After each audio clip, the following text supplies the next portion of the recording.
To my family, friends, supporters, and colleagues, I want to speak to you directly and from the heart. This is a shakedown. I'm going to be open, transparent, and defend myself because this isn't right. This is all being orchestrated by Tony Buzbee, who has targeted Jay-Z. Tony Buzbee targets black men, and I believe he's going to release a 30-second clip of a sex tape that tries to make me look guilty and play into every stereotype you could possibly imagine. Shannon Sharpe isn't just a Hall of Fame NFL legend with 3 Super Bowl rings. He's also one of the most beloved personalities in American sports media. After retiring from football, unlike many other athletes who fade quietly into the background, Shannon stepped right into the spotlight as a commentator. And if anything, his second career made him even more famous. First as the fiery co-host of the hit sports debate show Undisputed with Skip Bayless, then as a regular face on First Take alongside Stephen A. Smith. What set Shannon apart wasn't just his football resume, it was his larger-than-life personality. He was bold, brutally honest, and hilariously sharp. He could go toe-to-toe in a heated debate, then casually pull out a bottle of Hennessy and a cigar right on set, turning every appearance into a statement. Shannon was that cool uncle everyone wished they had, straightforward, charming, and refreshingly real in a world full of polished media robots. One of the reasons fans connected so strongly with him was because nothing about him ever felt fake. He said what he meant. And when he talked politics or social justice, especially issues involving race, he didn't sugarcoat anything. He delivered tough truths with a wit and confidence that made people listen, not flinch. In an era where celebrities walk on eggshells for fear of getting canceled, Shannon doubled down on being himself, earning him the nickname UNC, short for Uncle, which he proudly embraced online. But Shannon also knew how to brand himself smartly. The nickname, UNC Shay Shay, eventually became the name of his own podcast, Club Shay Shay, where he sat down with everyone from sports legends to Hollywood stars. Every episode was a showcase of his insight, humor, and the kind of probing, off-script questions that could make even seasoned celebrities laugh or squirm. It's why, before the storm hit, he was considered one of the most influential and inspiring black men on American television. Everything seemed to be going up, but like many public figures, Shannon learned the hard way, fame always comes with a price. And sometimes, that price isn't paid on camera, but behind closed doors. Like so many celebrity scandals in the US, this one began with a lawsuit. But this time, the name making headlines wasn't some faded pop star or reality TV troublemaker. It was Shannon Sharpe. It's involving some news that broke yesterday involving Shannon Sharpe, my colleague at ESPN, and my friend. The Hall of Fame tight end was sued on Sunday by a woman proceeding under the name Jane Doe pseudonym. The 13-page civil complaint filed in Nevada alleges that Sharpe committed assault, sexual assault, battery, and sexual battery. The plaintiff alleges Sharpe sexually assaulted her several times at the end of 2024 and the beginning of 2025. The suit also alleges that Shannon engaged in the intentional infliction of emotional distress. It should be noted that the suit was filed by attorney Tony Buzbee. The same Shannon who, not long ago, was the face of personal discipline, polished success, and undeniable swagger. Then came one April morning when the internet exploded. A young woman had filed a $50 million civil lawsuit against him in the state of Nevada, accusing him of abuse, emotional manipulation, threats, and coercive sexual behavior. What shocked the public wasn't just the staggering amount of money, it was who filed the suit. According to confirmed reports, the woman was a 19-year-old OnlyFans model who had been in a long-term, complicated relationship with Shannon. Social media went into a frenzy, not just because of the almost 40-year age gap, but because of what Shannon himself did next. In an attempt to clear his name, Shannon released private text messages between him and the woman. But instead of helping his case, they poured gasoline on an already raging fire. The texts revealed disturbing elements. The woman repeatedly asked Shannon to use racially charged language during sex, and even told him she wanted him to put a big black baby in her. The messages were steeped in race play. a highly controversial fetish involving racial power dynamics that many view as deeply offensive and degrading. Even more shocking, Shannon didn't seem uncomfortable with any of it. In fact, he appeared to be playing along, even encouraging the fantasy. While he only published the woman's messages, it didn't take long for people to connect the dots. Conversations like that don't happen one-sided. Which begged the question, was Shannon really trying to be transparent? Or was he just controlling the narrative by selectively releasing the parts that made him look like the victim? Then came the audio clips and private videos, leaked like a slow drip turning into a flood. One audio recording, allegedly of Shannon, included talk about choking her in public, a statement that stunned the internet with its violent implications, though the clip's authenticity hasn't been officially verified. Well, I'm not really interested in getting choked, so I guess we're going. Yeah, I might choke you in public. Big black guy chokes small white woman. It's not a good look, Shannon. Not a good look that you do what you did to me. Still, for many, the damage was done. And the debate shifted. Was Shannon the target of an elaborate cash grab? Or did he knowingly wade into a minefield, thinking his fame would shield him?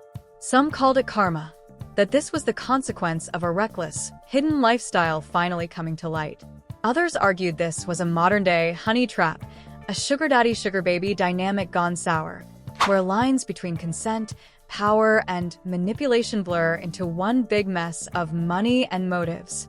From the beloved UNC, known for his brains and charm, Shannon was now stuck in limbo, somewhere between funny and foul, between being preyed on and being the predator.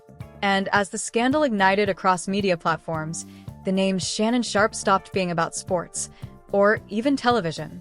It became the center of America's most heated conversation.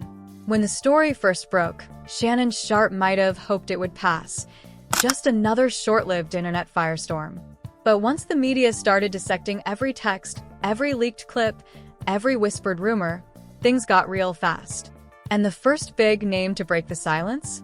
Stephen A. Smith, Shannon's longtime friend, TV sparring partner, and the very man who brought him over to ESPN. Speaking on his own podcast, Stephen A. delivered a carefully measured but unmistakably serious message. He clarified that he wasn't the one making decisions, but that ESPN's top executives and Disney itself, the company that owns the network, were taking this very seriously. It wasn't just about Shannon anymore. This had become a full-on PR crisis for one of the most powerful media empires in the world. Here's the thing, Shannon Sharpe isn't just another on-air talent.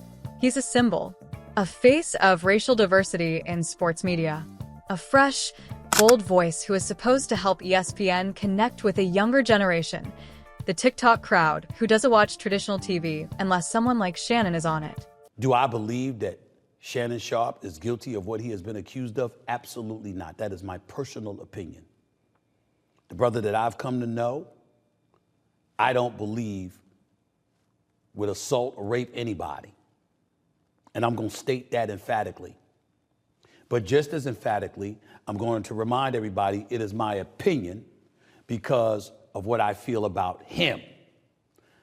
Not in any way implying that I know a damn thing beyond that, because I don't know. I've seen the text messages released by his lawyer, who, by the way, I don't think has been impressive in this at all, because some of the information that was let out to the public, I have no idea why a lawyer would advise such a thing, but that's a different subject for another day. And we're allowed to deduce from an opinion perspective what we believe and what we don't, so long as we concede that we have no way of knowing definitively what the truth is. When he left Fox Sports and joined First Take, viewership spiked almost instantly. He was their golden goose. Until he wasn't. Because no brand, especially not one like Disney, with its squeaky clean, family-friendly image, wants to be tied to a sex scandal, let alone one that involves allegations of sexual coercion and racially charged kink. To Disney, Shannon had become a ticking time bomb. Inside ESPN, insiders say the vibe shifted quickly. Some colleagues reportedly backed him, convinced he was being smeared. But the majority stayed silent, because at this level, one wrong statement could land you in legal quicksand. Rumors swirled that Shannon had not only been suspended quietly, but might soon be banned entirely from the ESPN airwaves. A soft ban. No formal statement. Just a slow vanishing act. And that wasn't all. Several sources claimed Shannon had tried to settle things privately with the woman, offering a large cash payout to keep everything under wraps. But she refused. Instead, she gathered evidence, waited for the perfect moment, and dropped the lawsuit. That made people think of other high-profile cases where celebrities tried to buy silence. Bill Cosby, Harvey Weinstein, even Diddy in more recent news cycles. The difference? Shannon isn't a movie mogul or music producer. He's a broadcaster. A voice people invited into their homes every morning. That role comes with a different kind of scrutiny. An actor might disappear and make a comeback. But a sports commentator, the guy positioned as a role model for integrity and success? One ugly scandal, and the road back is almost non-existent. Now, Shannon seems to be suffocating in real time.